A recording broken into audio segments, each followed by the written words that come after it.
Leksiyalarımızı davamlaştırırız hürmetli vatandaş. Bugün Cesaq 2019 yıl 10. ayının 27. günü haftaya yakşembe.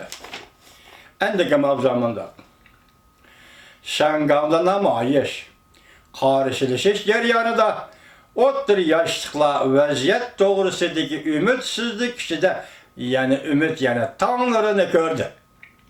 Mavzulu haber 10. ayının 26. günü Amerika avazının Xitay tili programımız ilan kılındı. Haber mundaq başlandı.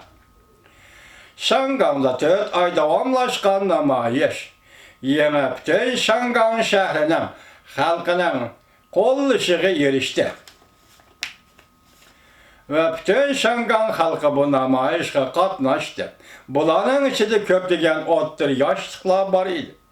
Ula ailesi de siyasi göz karışla tüpeyle de ihtilaplar mı gelip çıkkandak oldu. İhtilapları duç geldi. Şundakla namayış şarkısının ahırka neticesi nime deydiğen suallara hem duç geldi. Muhbir Kanun Çıkarış Komitetinin Cungoperes azası Liang Junyen ve 2 nefer muhbir yüzünün sabahlaşını ziyaret kıldı. Şanganlı bulavat kaçtı mı? Ulan namayış geriyen his kılgallarını ve namayış doğrusu göz karaştırını sözlep bir işki teklif kıldı. Otur yaşlıq devir kirip gelgen 2 nefer sabahlaşı muhbirinin mındak bildirişti. Biz memuri rayon hükümetinin ciddi vaziyet kanunu ilan kılışıdan korkmayız. Torbetlerini kamal kılışıdan korkmayız. Rayon dairli parlament sayılımını keçiktirişinden mi korkmayız? Değişti ve olamında hesaplıdır. Şanganlı bastırış, zoraygan siri, Şangan halkının oygunuşu hem şunca zoruydu. Karşılık görüşten derdisi hem şunca zor buldu. Muhbirinin 2 nefer sabah dışında maaşka aktif katmışıp memuri rayon hükümetinin meselelerini hal kılış usulüden intayın narazı buluştu. Cemiyetteki endişe doğrusu toxtulubunda deyişti. 11. ayının 24. günü rayon parlament sayılımı memuriyet bu sayılamını bexatarlikni bahane kılıp keçiktirişi mümkün. Hatta bekar kılışı mümkün. Muhbirinin sabahlışı ki efendiminde görsetti. Korkucularının növbette keyfiyatı tüben korkucular, devlet korkucular degen mani deyken Cungoperestler. Keyfiyatı tüben. Bunda keyfiyat kiler yılı ötküzülüdüğün Kanun Çıkarış Komiteti sayılımığı tesir görsün. Şunun bilen hükümetin Kanun Çıkarış Komitetini tizgillaş iktidarına aciziltirdi. Eğer hükümet özü halıgancı iş kılıp, sayılamını keçiktirdiğin iş bolsa, aksice önümge erişidir. Ki efendim mundaq deydi.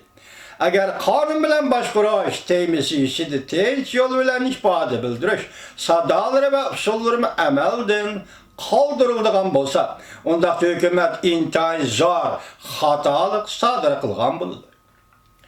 Ve bu zor hatalık barlıq siyasi vakalardan dercisinin tekimi yukarı götürüp ötüdür. Hatta bütün Şangan halkının umumizlik uygun işine keltirip çıkarılır. Ki efendiminde görsetti. Şangan hükümetinin ciddi vaziyet kanunu ilan kılıp, torbetlerini kamal kılıp, hakiki beşerisini aşkarılışını ümit kılımız. Flavat kan yani baş kişilerini oy gıtışını ümit kılımız. O mundaq dedi. Eğer hükümetin ahmaqlığı bütün Şangan halkının yana oy gıtıdığın iş bolsa, bunun özgüçe yaxşı, bunun mı özgüçe yaxşı iş bolam degene. Efendi mundaq dedi. Yani köp şerait var. Mesela Amerika Cungo karma karşılığı. Yani Şangan'da kandak muvaffak oranga koyuş meselesi. Teheme etraflık demokratiyaya erişiş meselesi. Yani köplügen kişiler bu namayış jaryanida yanıla ümitsizlengen bolsa mı, lekin hazır bir fırsatni çın tutimiz. Bu fırsatni çın tutimiz. Her bir küçümüzni merkezleştirimiz. Her bir cuma, her bir emas, her bir Senin benim küçümünü merkezleştirimiz. Davamlıq algı ilgirleyimiz. Şangandaki bu hareketin ahırka neticesi doğrusu da bu kıyın vaziyetten kurtuluşun yollarını körüp yetelmedi. Lekin bunda ümitsizlik içinde her bir kişi şunun kattık işendiği ki bastırış küçeygen süre karşılık körüştüşmek küçüyüvatıdı ve küçeydi.